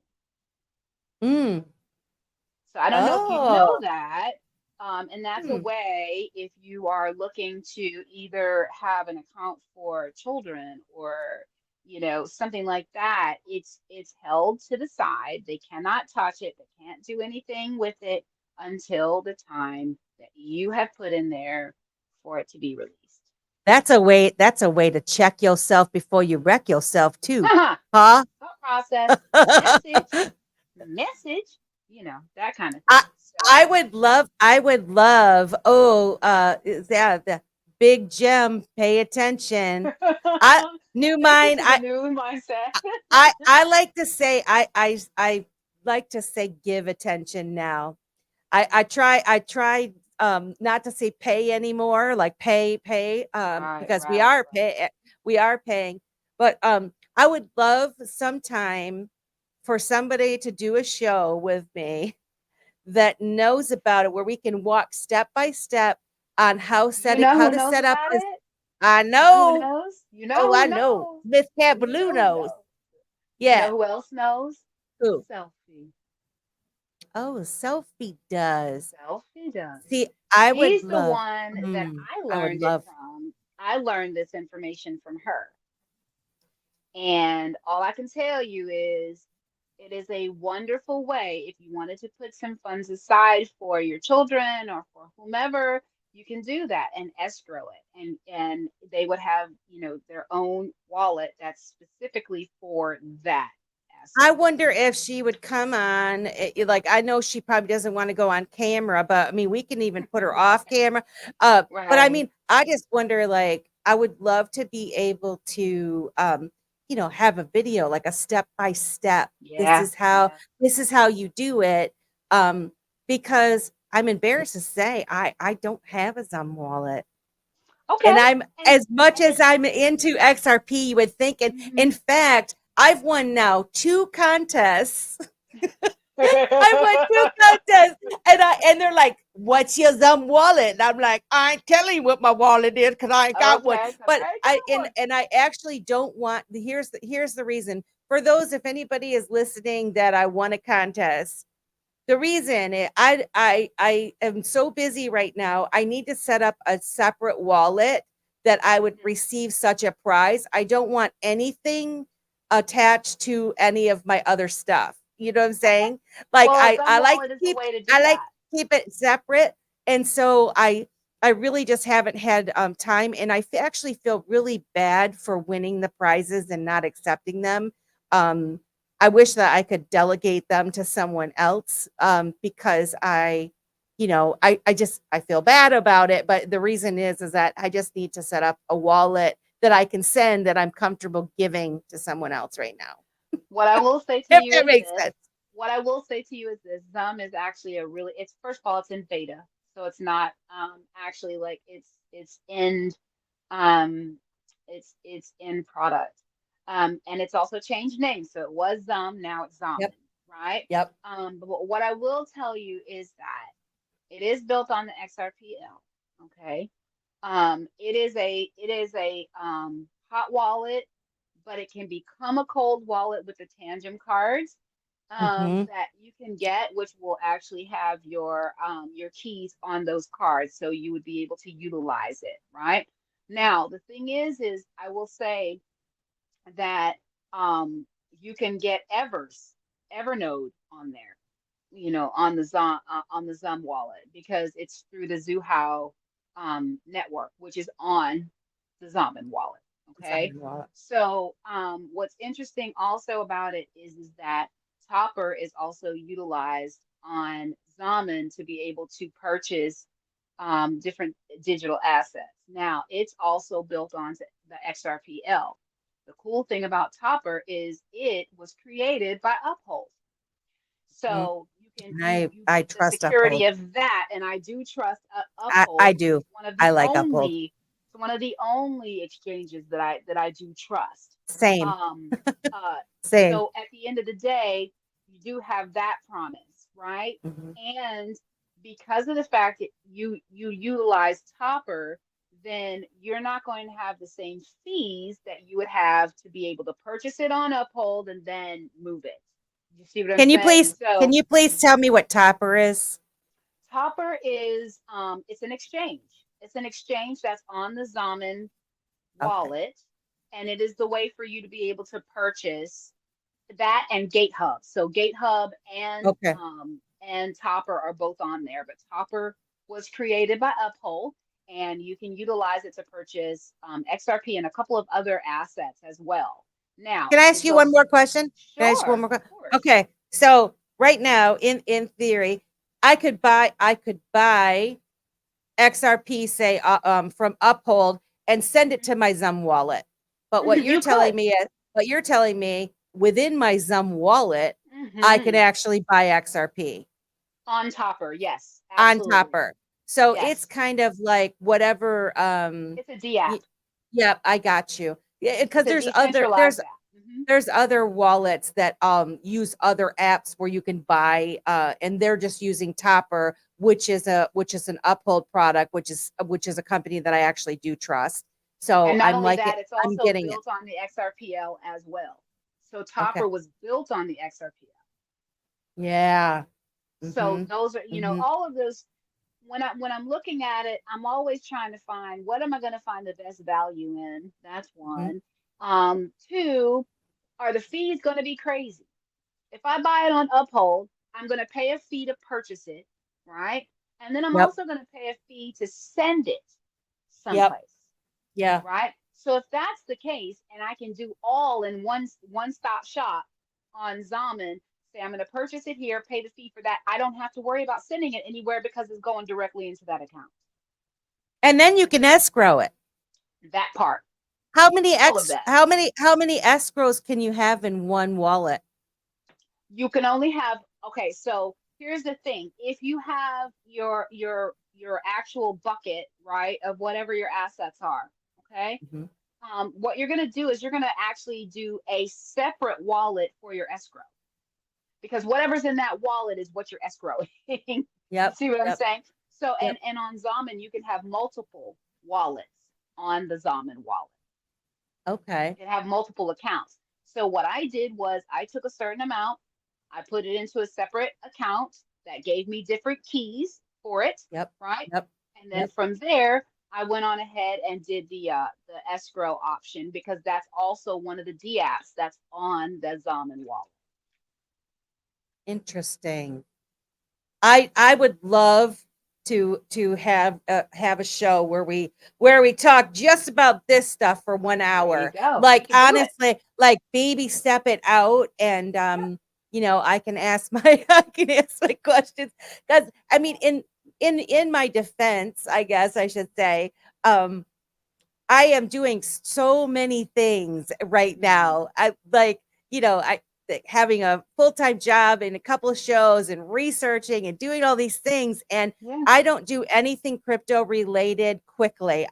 If I'm touching anything of my crypto, I'm going real slow. I'm not getting distracted. You know, nobody can be calling me or texting me or whatever. I've got it so convoluted where, you know, it's on this computer that's never attached to the internet, and the code is Right. on this thing that is in a safe, and the key is over here. And so I mean, it's like so convoluted how I have it, Yes. that it's a big deal. And so I just need to actually sit down and take the time to do it. And it sure would be helpful if I had it, you know, could teach myself with your help and selfies and whoever else Mhm. is willing to help, and we could do a step by step thing, because then after the show I'm going to have questions and I can watch it back. Right. Fair enough. I Uh, think that would be possible, and we definitely need to reach out to her and just see if she can do that, because she was I would one of love the it. first She's so people I got a smart. chance to really get that information from when it came to the Zaman wallet, and understanding it and all of the different things that it can do. You know what I mean? The Yeah, fact that it has so many different apps on there is really, really important as well. I love her. So I love her. yeah, Wow, she's so my friend, smart. we have 651 people that Oh my stayed. I mean, goodness. it is Oh it good. has been fairly consistent, and I'm floored, and I'm happy, and I thank you guys for watching. Keda, do you have any parting thoughts for our friends that are watching um, before we sign off? I want to say thank you all for coming and hanging out with us tonight. It's always such a great time to have good conversation with good friends.